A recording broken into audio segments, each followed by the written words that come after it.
3 ದಿನಗಳ ಹಿಂದೆ ಮೃತಪಟ್ಟಿದ್ದಂತಹ ವ್ಯಕ್ತಿಯ ಶವ ಸಂಸ್ಕಾರ ಮಾಡೋದಕ್ಕೆ ಜಾಗವಿಲ್ಲದೆ ಜನರು ಪರದಾಡಿದ್ದಾರೆ. ಚಿಕ್ಕಬಳ್ಳಾಪುರ ತಾಲೂಕಿನ ಅರಸನಹಳ್ಳಿ ಗ್ರಾಮದಲ್ಲಿ ಈ ಒಂದು ಘಟನೆ ನಡೆದಿದ್ದು, ಅರಸನಹಳ್ಳಿ ಗ್ರಾಮದ ಕೋದಂಡಪ್ಪ ಕಳೆದ 3 ದಿನದ ಹಿಂದೆ ಮೃತಪಟ್ಟಿದ್ರು. ಮೃತ ಕೋದಂಡಪ್ಪ ಜಮೀನಿನಲ್ಲಿ ಬೇರೊಬ್ಬರು ಅಕ್ರಮವಾಗಿ ಖಾತೆಯನ್ನ ಮಾಡಿಸಿಕೊಂಡು ಇದರಿಂದ ಅದೇ ಜಮೀನಿನಲ್ಲಿ ಶವ ಸಂಸ್ಕಾರ ಮಾಡೋದಕ್ಕೆ ಹೋದಾಗ ವಿರೋಧ ವ್ಯಕ್ತಪಡಿಸಿದ್ದಾರೆ. ಇನ್ನು ಸ್ಥಳಕ್ಕೆ ಚಿಕ್ಕಬಳ್ಳಾಪುರ ತಹಸೀಲ್ದಾರ್ ಅನಿಲ್ ಕುಮಾರ್ ಭೇಟಿ ನೀಡಿ ಶವ ಸಂಸ್ಕಾರ ಮಾಡಿಸಿದ್ದಾರೆ.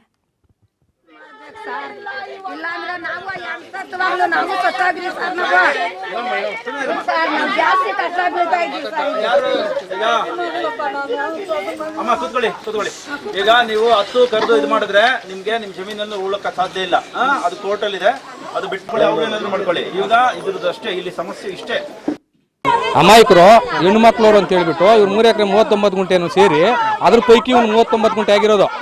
ಅದನ್ನ ತಗೊಂಡಿರ ಈ ಜಮೀನಿಗೆ ಬಂದು ಈಗಾಗಲೇ ಪ್ರೆಸೆಂಟು 39 ಗುಂಟೆನೂ ಅವ್ರ ಹೆಸರಲ್ಲಿದೆ, ನಾರಾಯಣಮ್ಮನ ಹೆಸರಲ್ಲಿ. 29 ಸರ್ವೆ ನಂಬರು 1 ಎಕರೆ 18 ಗುಂಟೆ, 34 ಪೈಕಿ ಅಲ್ಲಿ 29 ಗುಂಟೆ ಇದೆ. ಇದು ಬೇರೆ ಜಮೀನು ಇವ್ರು ಮಾಡಿದ್ದಾರೆ ರೀಗ್ರೆಂಟವ್ರನ್ನ. ಅವ್ರದಲ್ಲಿ ಹೋಗಿದ್ರೆ ಅವರು ಇವ್ರು ಇಬ್ಬರು ಸೇರ್ಕೊಂಡು ನಮ್ಮ ಜಮೀನಿಗೆ ಕಿರುಕುಳ ಕೊಡ್ತಾ ಇದೆ. ಇದಕ್ಕೆ ನಮ್ಮ ಜಮೀನಲ್ಲಿ ಉಳಕ್ಕೆ ನಾವು ಕೊಡ್ತಾ ಇಲ್ಲ. ಇದು ಇನ್ನೇನು ಅವ್ರಿಗೂ ನಮ್ಗೆ ಯಾವುದೇ ತೊಂದರೆ ಇಲ್ಲ. ಅವ್ರದಲ್ಲಿದ್ರೆ ಅಲ್ಲಿ ತಗೊಬೋದು ಅಂತ ಈಗಾಗಲೇ ಕಂಪ್ಲೇಂಟ್ ಮಾಡಿದ್ದೀವಿ. ಸ್ಟೇಷನಲ್ಲೆಲ್ಲ ನಡೀತಾ ಇದೆ. ನಿಮ್ಮದು ಸ್ಕೆಚ್ ಆಗಿತ್ತು, ಸ್ಕೆಚ್ ಪ್ರಕಾರ ನಮ್ಗೆಲ್ಲ ಆಗಿದೆ. ಆ ಸ್ಕೆಚ್ನ ಇವರೆಲ್ಲ ಈ ಥರ ಮಾಡಿಬಿಟ್ಟು ರದ್ದುಪಡಿಸಿದ್ದಾರೆ. ಈಗ ಪೊಲೀಸ್ ಸ್ಟೇಷನ್ ಏನಾದ್ರು ನಿಮ್ದು ಎಲ್ಲಿ ಬರ್ತದ ಮೂಲತ ಬಿಟ್ಟು 1 ಎಕರೆ 31 ತಗ ಅಂದರೆ ಆ ಪೊಸಿಷನ್ ಬೇರೆ ಇದ್ದಾರೆ. ಇವ್ರು ಅಲ್ಲಿ ಹೋಗಿದ್ರೆ ಆ ಪೊಸಿಷನ್ ಇವರೆಲ್ಲ ಸೇರಿ ನಮ್ಗೆ ಕಿರುಕುಳ ಕೊಡ್ತಾರೆ. ಇಲ್ಲ, ನಮಗೂ ಅವ್ರಿಗೆ ಯಾವುದೇ ಸಂಬಂಧ ಇಲ್ಲ ಸರ್. ನಾವೆಲ್ಲ ಹೇಳಿದ್ವಲ್ಲ, ಇವ್ರು ಯಾವ ಊರ್ನೂರು ಎಲ್ಲಿನೂರು ಅಂತ ಪ್ರೂಫ್ ಸಮೇತ ನಾವು ಸಿವಿಲ್ ಕೋರ್ಟ್ಗೆ ಹಾಕಿದ್ವಿ. ಸಿವಿಲ್ ಕೋರ್ಟ್ನಲ್ಲಿ ನಡೀತಿದೆ. ಈಗ ನಮ್ಮ ಹತ್ರ ಒಂದು ಕಾಪೀಸ್ ಇದೆ. ಓಲ್ಡ್ ಪೆನ್ಷನ್ ತಗೊಂಡಿರೋದು ಇವ್ರು ಯಾವ ಊರಿನಲ್ಲಿ 84 ತನಕ. ಸತ್ತೋಗಿ 3 ದಿನ ಆಯ್ತು ಸರ್. ನಮ್ ಜಾಗ ಇಲ್ಲ ಐತೆ. ನಾವು ಚಿಕ್ಕಬಳ್ಳಾಪುರದಾಗ ಇರೋದು. ಅಲ್ಲಿಂದ ಇಲ್ಲಿ ಕೆತ್ಕೊಂಡ್ ಬಂದ್ರಿ ಜನಾನ. ನಮ್ಮೂರು ಇದೇ ನಮ್ಮೂರು.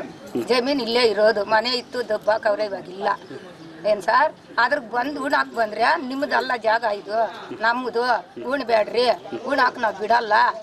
ನಿಮ್ದು ಐತೆ, ನಮ್ದು ಇದೈತೆ, ಅದಾಗಲೇ ಆವಾಗ ಕೊಡ್ತೀರಿ ಜಾಗ ಅಂತ ನಮ್ಮ ಮೇಲೆ ಗಲಾಟೆ ಮಾಡಿ ಪೊಲೀಸವ್ರನ್ನ ಎಲ್ಲಾರನ್ನ ಒಂದು ಟೆಂಪ ತುಂಬ ತಂದವ್ರೆ. ಜನಗಳೂ ಅಂದಲ್ಲ ಮಚ್ಚಿಟ್ಕೊಂಡವ್ರೆ ನಮ್ಮನ್ನ ನೋಡ್ಸಕ್ಕ. ಹಂಗೆಲ್ಲ ಮಾಡಿ ಗಲಾಟೆ ಮಾಡಿ ಫೋರ್ಸ್ ಮಾಡಿ ನಮ್ಗೆ ಹಿಂಸೆ ಕೊಟ್ಟು ಎಣಕ ನಮ್ಗೆ ಈ ತೊಂದರೆ ಕೊಡ್ತಾವ್ರೆ ಸರ್ ಅವರು. ಎಷ್ಟು ದಿನ ಆಯ್ತು ಸತ್ತೋಗಿ? 3 ದಿನ ಆಯ್ತು ಸರ್. ನೋಡು ಎಣ ನೋಡು ಊದ್ಕೊಂಡ್ ಬಿಟ್ಟೈತೆ ಇವತ್ತು ಸಾಲು. ಅಂತ ಹಿಂಸೆ ಕೊಡ ನನ್ನ ಮಕ್ಕಳಕ್ಕೇನು ಬಂದಿಲ್ಲ ಸಾವು. ನಮ್ದೇ ಹಾಕೊಂಡವ್ರೆ. ಇವಾಗ ನಮ್ಗೆ ಹಿಂಸೆ ಕೊಡೋದೇನ್ ಸರ್ ಅವರು? ನಮ್ ಜಾಗ ಹಾಕೊಂಡವ್ರೆ. ಇನ್ನೇನು ಅವ್ರ ಜಾಗ ಹೋಗಿಲ್ಲ ಸರ್. ಏನ್ ಹೇಳ್ತಿದ್ರೆ ಮಣ್ಣು ಮಾಡಕ್ ಹೋದ್ರೆ ಕೊಡಲ್ಲ ಜಾಗ. ಯಾರು ಬರ್ತಾರ? ಕೋದಂಡಪ್ಪನವ್ರು ನಮ್ಮ ತಂದೆ ಎಕ್ಸ್ಪೈರ್ ಆಗಿ 3 ದಿನ ಆಗಿದೆ, ಹಾರ್ಟ್ ಅಟ್ಯಾಕ್ ಆಗಿ. ಅವರು ಶವನ ಇಲ್ಲಿ ಇಟ್ಟಿದ್ದಾರೆ ನಮ್ಮ ಜಾಗದಲ್ಲಿ. ಈಗ ನಮ್ಮದು ಏನಿದೆ ಜಮೀನು, ಆ ಲ್ಯಾಂಡಲ್ಲಿ ಉಣಕ್ಕೆ ಇವ್ರು ಬಿಡ್ತಿಲ್ಲ ಸರ್. ನಮ್ಮ ದಾಯದಿಗಳು ನಮ್ಗೆ ಬಿಡ್ತಿಲ್ಲ. ಅದು ತೊಂದರೆ ಮಾಡ್ತಿದ್ದಾರೆ.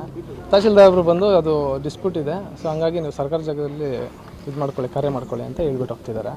ನಮ್ಮ ಇದರಲ್ಲಿ ನಾವು ಯಾಕೊಂಡ್ಬಾರ್ದು ಸರ್. ನಾವು ಡಿಸ್ಪ್ಯೂಟ್ ಏನು ಮಾಡಿಲ್ಲ ಸರ್. ಡಿಸ್ಪ್ಯೂಟ್ ಮಾಡಿರೋದು ಅವ್ರ ಮೇಲೆ ನಾವು ಸ್ಟೇ ತಂದಿರೋದು. ಅವರು ಅಕ್ರಮವಾಗಿ 2 ಎಕರೆ ನಮ್ಮದು ಅಂತೇಳಿ ನಮಗಾಗಿದೆ ಅಂತೇಳಿ ಇದು ಮಾಡಿರೋದು. ಅವ್ರಿಗೆ ಯಾವುದೇ ಕೋರ್ಟಲ್ಲಿ ಆರ್ಡರ್ ಆಗಿಲ್ಲ ಸರ್. ತೋರಿಸ್ಲಿ ಬೇಕಾದರೆ ತಹಸೀಲ್ದಾರ್ ಸಾಹೇಬ್ರು ತೋರಿಸ್ಲಿ. ಅವ್ರದ್ದು 1 ಎಕರೆ, ನಮ್ಮದು 1 ಎಕರೆ. ಅವ್ರು 2 ಎಕರೆ ನಾವು ಮಾಡ್ಕೊಂಡಿದ್ದೀವಿ ಅಂತ ಅಕ್ರಮವಾಗಿ ಮಾಡ್ಕೊಂಡಿರೋದ್ರ ಬಗ್ಗೆ ಅವ್ರು ಅದ್ರ ಬಗ್ಗೆ ಮಾಹಿತಿ ಹೇಳ್ತಿದ್ದಾರೆ ಸರ್ ಅವರು. ಯಾವುದು ಸರ್? ಅವ್ರು ಅದೇ ನೀವು ಸರ್ಕಾರಿ ಜಾಗದಲ್ಲಿ ಅಂತ್ಯಕ್ರಿಯೆ ಮಾಡ್ಕೊಳ್ಳಿ, ನಿಮ್ಮದು ಡಿಸ್ಪ್ಯೂಟ್ ಏನಿದೆ ಕ್ಲಿಯರ್ ಮಾಡ್ಕೊಂಡ್ಮೇಲೆ ನಾವೇ ಬಂದು ಸರ್ವೆ ಮಾಡ್ಕೊಂಡು ಇದು ಮಾಡಿಕೊಟ್ಟು ನಿಮ್ಮದು ಲ್ಯಾಂಡ್ನ ನೀವು ಬಿಡಿಸ್ಕೊಡ್ತೀವಿ ಅಂತ ಹೇಳ್ತಾರೆ. ಕೋರ್ಟಲ್ ಕೇಸ್ ಯಾವ ಥರ ನಡೀತಿತ್ತು ಮತ್ತು ಅದು ಏನಿದೆ ಅಂತ? ಕೋರ್ಟಲ್ಲಿ ಇಬ್ಬರು ನಡೀತಿತ್ತು ಸರ್. ಆರ್ಡರ್ ಎಲ್ಲ ಕರೆಕ್ಟಾಗಿ ಆಗಿದೆ. ಡಿಸ್ಟ್ರಿಕ್ಟ್ ಕೋರ್ಟಲ್ಲಿ ಆರ್ಡರ್ ಪ್ರಕಾರ ಅವ್ರು ಮಾಡ್ಕೊಂಡಿಲ್ಲ. ಅವ್ರು ಆರ್ಡರ್ ಪ್ರಕಾರ ಮಾಡ್ಕೊಂಡಿಲ್ಲ ಸರ್. ಅವ್ರಿಗೆ ಆರ್ಡರ್ ಆಗಿರೋದು 1 ಎಕರೆ. ಆರ್ಡರ್ ಪ್ರಕಾರ ಆಗಿಲ್ಲ, ಎಲ್ಲ ಇಲ್ಲಿಗಲಾಗಿ ಮಾಡ್ಕೊಂಡಿದ್ದಾರೆ.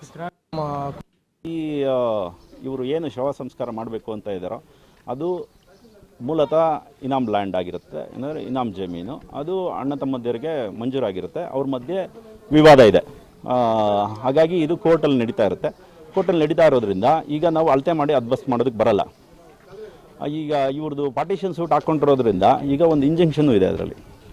ಸೊ ಈಗ ಅವರು ಸರ್ಕಾರದ ಸ್ಮಶಾನ ಇದೆ, ಸರ್ಕಾರದ ಜಾಗ ಇದೆ, ಅಲ್ಲಿ ಶವ ಸಂಸ್ಕಾರ ಮಾಡ್ಕೋಬೇಕಾಗುತ್ತೆ. ಈ ವಿವಾದನ ಬಗೆಹರಿಸಿ ಇವರು ಶವ ಸಂಸ್ಕಾರ ಮಾಡ್ಕೋಬೇಕಿದ್ರೆ ಅದು ಸಾಧ್ಯ ಇಲ್ಲ ಕಾನೂನು. ಮೂಲಭೂತ ಸೌಕರ್ಯ ನೀಡುವ